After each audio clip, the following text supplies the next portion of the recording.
Franklin Benjamin once said, energy and persistence conquers everything, and we couldn't agree more. Welcome to the Focus edition under the theme Power Sparks Namibia. Well, the good news is that 47% of Namibian households currently have access to grid electricity. Another good news is that I have a gem-packed show for you. Right now, I am joined by Ms. Angelique Peak. She is the head of oil and gas and energy and resources at RMB, and she is going to tell us more about energy. And for those of you like me that do not really have a broader understanding, you are in good hands because Ms. Angelique has all the information, and you and I can then harness our future with knowledge and intention. How are you? I'm very good, thank you. Thanks for inviting me today. You are most welcome. So the last time I heard anything about oil and gas was Shell pulling out, and it was a big story. It was trending everywhere. But maybe can you just give us an overview of the work that RMB does? So perhaps I'll start with an overview of the oil and gas sector in Namibia at the moment, because I think we need to take it in context of where the world finds itself now on the energy perspective and also energy transition. 3-4 years ago, 5 years ago, everything was gearing to a lot less fossil fuels, more transition into green energy. I think the world has taken a little bit of a, not flip side turn on that, but a realization that, first of all, the energy need is growing. And remember, fossil fuels don't only serve energy, they also serve petrochemicals. Everything we touch and feel has some oil component in it. And second of all, the technology simply hasn't come around as fast on, for example, the green hydrogen as the world has hoped. So the need for oil has, I nearly want to say, increased, or the realization for the need for oil has increased. And that means during this look to rather go into green transition, there was a lot less exploration globally. The oil price was also in a flux. COVID happened. So now the need has been seen to be a lot more for the next 20 or 30 years, and exploration has to increase. And with that and various other geopolitical activities, in the world, the find and the resource that has been found on the coast of Namibia, specifically at the moment with the concentration on the Orange Basin, has gotten a lot of attention globally. The resources look pretty good, but they're deep, they're complicated, so there is a lot of analysis required to see if this can become a company that goes into production. But I think with the interest globally in exploration increases, and in the very, very good light and sweet oil quality that we have off the coast of Namibia, and a very light carbon quality of oil, I think we as a country have a real opportunity. Also with a stable government. Yes, we've had changes, which means there's not real policy certainty at the moment. But with all of that, I think we have a real opportunity to change our course in providing energy to the country and the world. Awesome stuff. And now to RMB. Yes, that's what we're here for, right? So I think we as RMB are, first of all, the oldest and largest bank in the country. And that means we have deep local expertise, but also quite a wide international reach. And that means we've now spent the last 2 to 3 years on a very, very steep learning curve to try and understand this industry, because it is a beast, it is huge, it is complicated, and it is something completely different. So with the knowledge of this industry, which is still growing and it continues to be a journey, through our local expertise, our local network, our relationships with stakeholders, government, etc., we feel that we have a strong role and responsibility, global, national responsibility, to help enable this ecosystem. So we want to play a role with the operators that are out there, get to understand them, play a role in facilitating their entry into Namibia and their operations in Namibia, but also in enabling the corporate, commercial and retail segments, because that's what we know how to do. So we're trying to couple our understanding of the industry with our deep understanding of the local market to help Namibia really take advantage of this sector. Okay. And then how do you then plan, apart from what you've mentioned, how do you further plan to navigate, the oil and gas industry to ensure that RNB itself, apart from the benefits to a larger population, also benefits? Yeah, absolutely. Look, I think there are so many different things that we can do and are doing. Naturally, like I said just now, it will remain a journey that we that we understand this space. It's very new to the country. It's new to the banks. We have to understand how regulation has to play into this, how the banks and the country systems play into this. We have to understand the due diligence and the procurement processes and the legal aspects and everything of how this industry works, how the operators works, and how that translates down into the ecosystem. And by keeping understanding that, which we are doing through building relationships with the whole value chain, so the operators, the oil field services, the EPC companies, many of which are international, to obviously understanding our local client base. A lot of that knowledge is built attending conferences and building further relationships and building presence for RMB in this global ecosystem.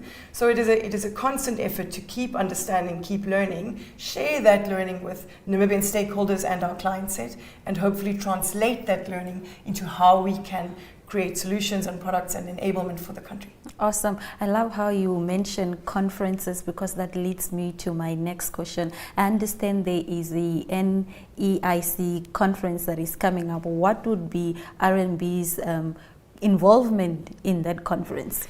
Yes, this is an international energy conference which we are facing next week. It's going to be a big one once again. It's even outgrown its last venue, so it has to go to an even bigger venue this year.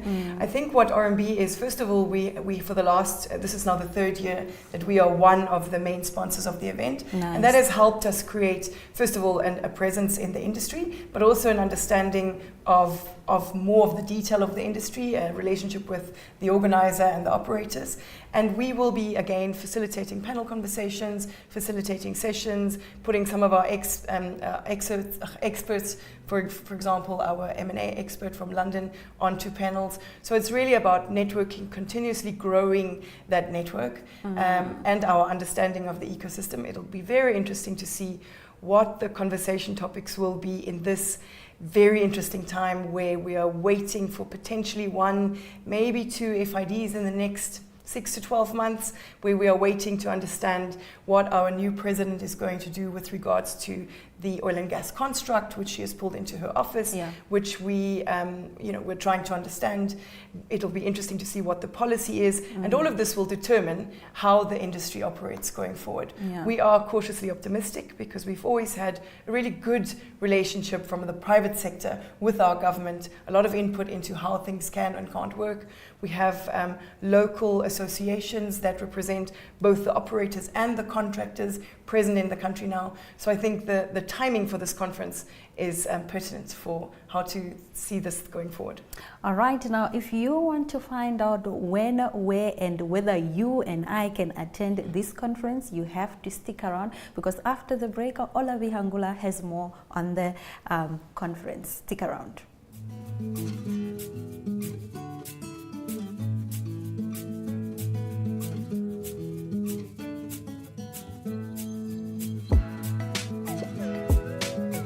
It is a fact that the youth demographic in Namibia is the majority of all.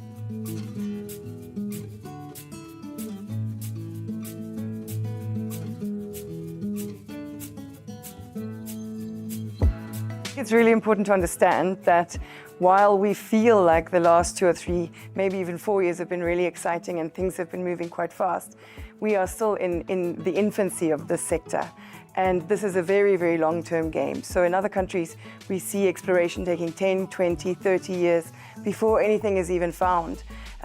We have moved things along quite quickly offshore and in the Orange Basin specifically, and there has been a lot of excitement and it's quite palpable, especially if you're at the coast. But we also need to understand that this is a deeply complex, expensive, complicated exercise. The waters in Namibia are of the deepest in the world. It's a highly technologically advanced piece of work that needs to happen out there. So the analysis of the data and of all of the resources is taking quite some time, and has to, because it's an investment that is a 25 to 30, maybe even longer term investment.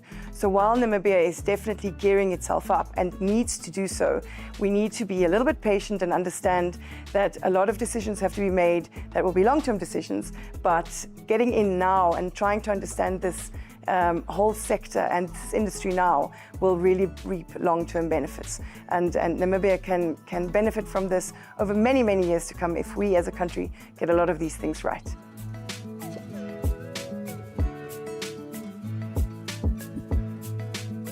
It's been a very interesting journey for us the last 18 to 24 months. From a country that was, well versed in mining and other industries, we had no idea how the oil and gas sector works. So we've taken quite a bit of time and a lot of energy to try and understand this sector. And we've had the real benefit of our colleagues in London and also in the US with existing relationships. While we have taken time to understand it technically, we've also gotten really into some of the relationships of the operators, of the EPC and oil field services companies, and they've been extremely kind to us in explaining the DNA of this industry. So what we have done and what we are busy doing, and what will be a journey for the next years to come, is to understand this sector from top to bottom, and then be able to enable the ecosystem in Namibia. So play, to our strengths locally and regionally, and then really understand how we can enable this entire multiplier effect for Namibia.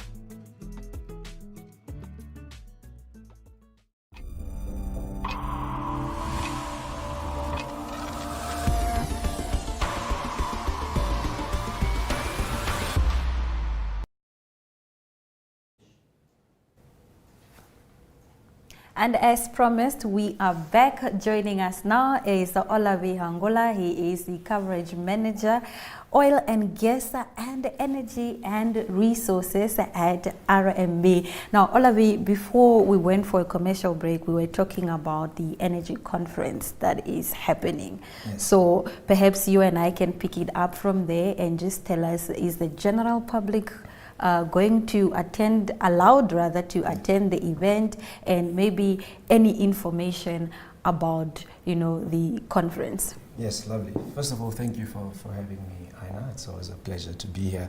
The Namibia International Energy Conference 2025 will be taking place next week, that is, between the 23rd and the 25th of April at the Windhoek Country Club here in Windhoek.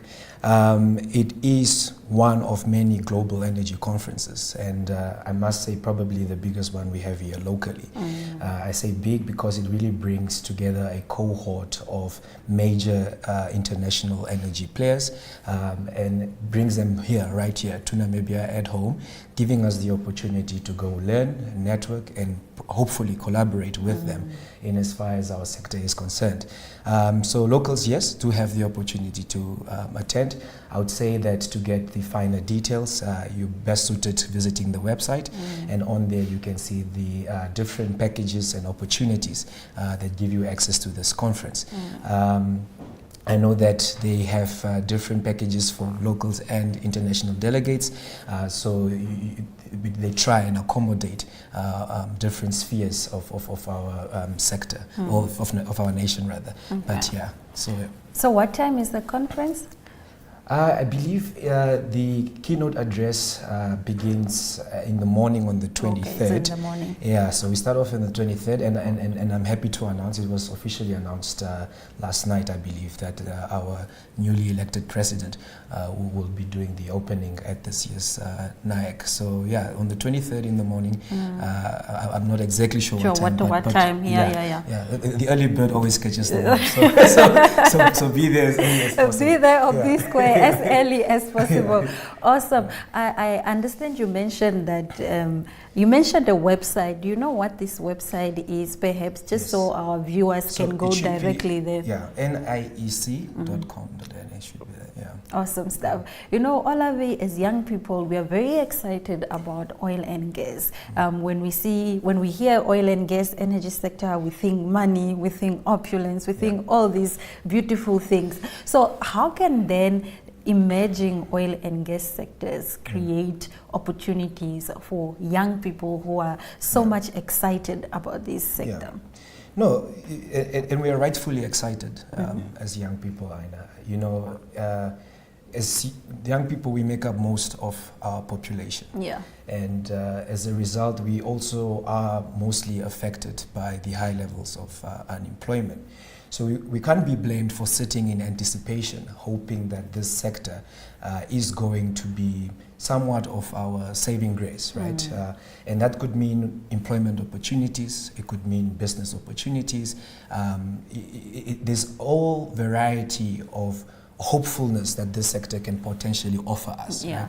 Right? It is just very important that all stakeholders involved see to it that young people are very much part of the conversation as early as possible, so that, you know, things are not being done that are out of touch of reality, and at the same time, as young people, we are in touch with reality by knowing exactly what the sector is about, what it entails, and how we can benefit from it. And stakeholders could be the oil and gas players themselves, who can offer internship opportunities, apprenticeships, funding for our petrol fund, so that our young people have the resources to go abroad, and also, you know, regionally, and acquire the necessary experience and skills to come back and plow back in this sector. It could also be us as banks, as stakeholders. What role are we going to play in enabling that environment for the young business owner who simply wants to supply bread to the offshore rigs, for example? What innovation can we come about as banks to facilitate that, and what collaboration opportunities can we do, right? So there's a plethora of opportunity, like any new monstrous, you know, like massive sector like this one. So we all sit in anticipation, but we need to all play a role as stakeholders. I mean, young people themselves need to begin seeing how they can upskill and how they can network, which shows to attend, which talks to attend, to begin building that network that could potentially lead to being your next employer, and so forth. So everyone has a role to play. It requires national collaboration to achieve you know, the maximum benefit we can from the sector. Awesome stuff. I think what I can take from there is that young people need to be consulted. Consult us. Yes. Consult us, colleagues. We have the ideas. And one way we're doing that already, if I can just add there, is through the National Youth Energy Forum, where we're privileged to also sit on the advisory board. And it's really trying to solve for that. It's trying to make, you know, sure that the voice on the ground of the young people is reaching the necessary boardrooms, and to ensure that likewise the steps and decisions that are being made there is delivered to the young people, and making sure that dialogue in fact yields mutual benefit for all parties. So that's one way, you know, as the National Youth Energy Forum, that's one way in which we're trying to solve for that gap that could potentially exist without realizing. They say that young people are the future, and the future is here, Olabi. Let's talk about how you envision the future of oil and gas industry. How do you envision our today? Yes, so I want to envision a much bigger picture, and that's energy as a whole for Namibia, right? I certainly foresee that we are heading into a direction where we have a nation that is going to be a role model in terms of a healthy energy mix, right? Because we already see on the renewable energy front, we are making great strides, whether it's on solar projects, operational or in pipeline, wind projects that are being constructed in our south, and green hydrogen projects like we recently saw with the inauguration of the high iron Oshilela green steel plant. So there's clearly and evidently, as a nation, we're taking the right steps. We're diversifying our energy mix. probably faster than most countries in the world. And likewise, like we're speaking today, there are these, we're blessed with these finds now, reserves that have been discovered offshore our coast of oil and gas. So if you ask me in Namibia 10, 20 years from now, it's definitely one that has a healthy energy mix, one that consists of, yes, a portion of fossil fuels, but also one that is predominantly dominated by renewable energy plants across the renewable energy value chain. So that's the future I envision for Namibia, and likewise, I like to see how industry is already plugging into it. More recently, we saw the inauguration of the 10 megawatt solar plant, Maxwell, that plugs into the B2 gold mine. Yeah. So there you are seeing what is traditionally seen as a carbon intensive industry already diversifying that mix and allowing 30% of their consumption to be totally green. So we will definitely continue seeing more of that, and I must say I'm a proud Namibian that we're already seeing it today. We don't have to wait for the future. Yeah. So, yeah. Awesome stuff. Olavi, thank you so much for coming to our Focus edition to talk about energy, and we wish you all the very best in your future endeavors. Thank you. Likewise, wish you the best of everything. Thank you for having me. Thank you very much. We will be right back. Stick around.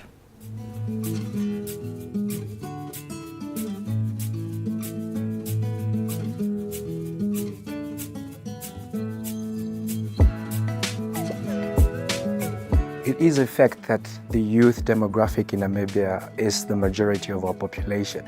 It is also unfortunately the fact that the youth are mostly affected by the high numbers of unemployment. So you can only imagine that the nation sits back in anticipation, hoping that the oil and gas sector will be our salvation. So it is very important that as early as possible, all stakeholders involved take what is necessary or the measures necessary to make sure that youth are integrated in this emerging sector, whether it is by internships, apprenticeships, or even shadowing, whatever is necessary to help to equip the Namibian child with participating in the oil and gas sector.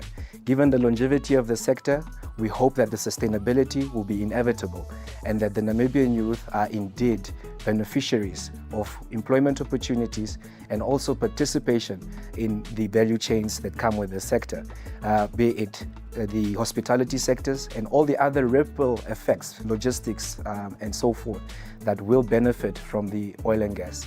So I think that goes without saying that it is important that all stakeholders involved, industry players and government policymakers, take the necessary steps as early as possible to make sure that the Namibian child benefits.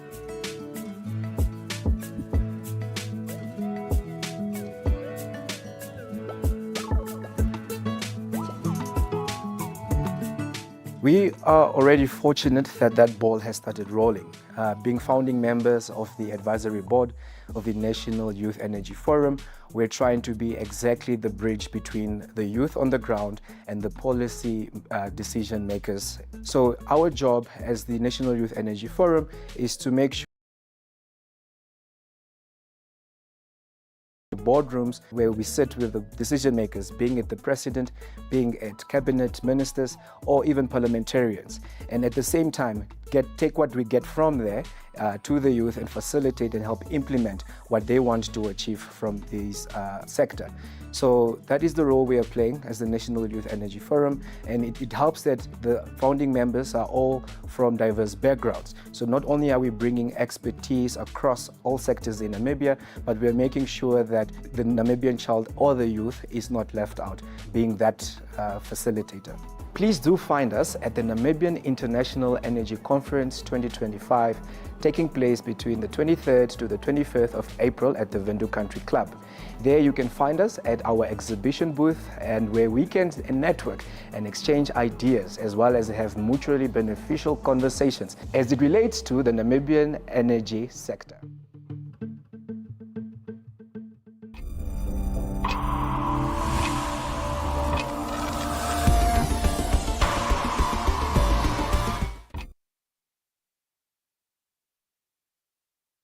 edition under the theme Power Sparks Namibia. My name is Aina Kweyo, and it has been an absolute pleasure. SIAC Namibia, a new era of energy empowerment. Introducing SiGenStack, the future of energy storage. SiGenergy's flagship commercial solution, SiGenStack, launches in Namibia as the cornerstone of SIAC's evolution. Moving forward, faster, from hybrid systems to off-grid independence, from solar modules to storage stacks. SIAC Namibia is equipped to power the next generation of projects. The future is modular. Introducing SiGenStack. Built for commercial edge, SiGenStack represents the most powerful modular energy storage and hybrid inverter solution on the continent.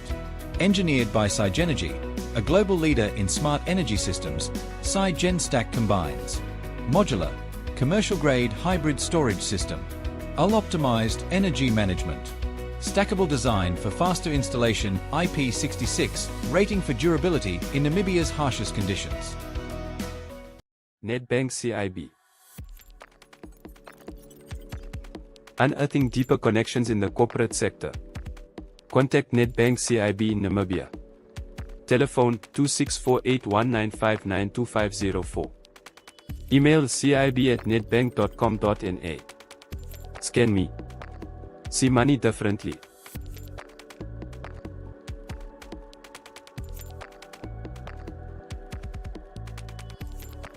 Sun ITA Cables. Innovative technology advantage. Sunita Cables has established itself as a leading and trusted brand in Namibia. Renowned for being the preferred manufacturer and supplier of electric cables in various sectors, including construction, electrical industries, hardware stores, and SMEs across the country. Supplier of low-voltage electric cables, house wires, cap tires, and steel wire armored cables. Products. House wire retail packs available. Cap tire. Surf-fix.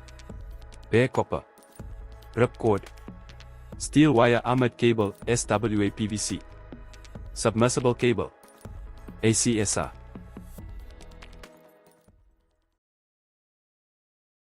Namibian Energy Corporation. Revolutionize your energy efficiency with heat pumps. Discover the incredible efficiency of heat pumps, consuming approximately 75% less electricity compared to traditional electric geysers. Key benefits: enamel-lined water tank, copper coil-around tank technology, side fan design, durable top cover, expansion valve, evaporator, electromagnetic two-way valve and high-density insulation. Optimal efficiency.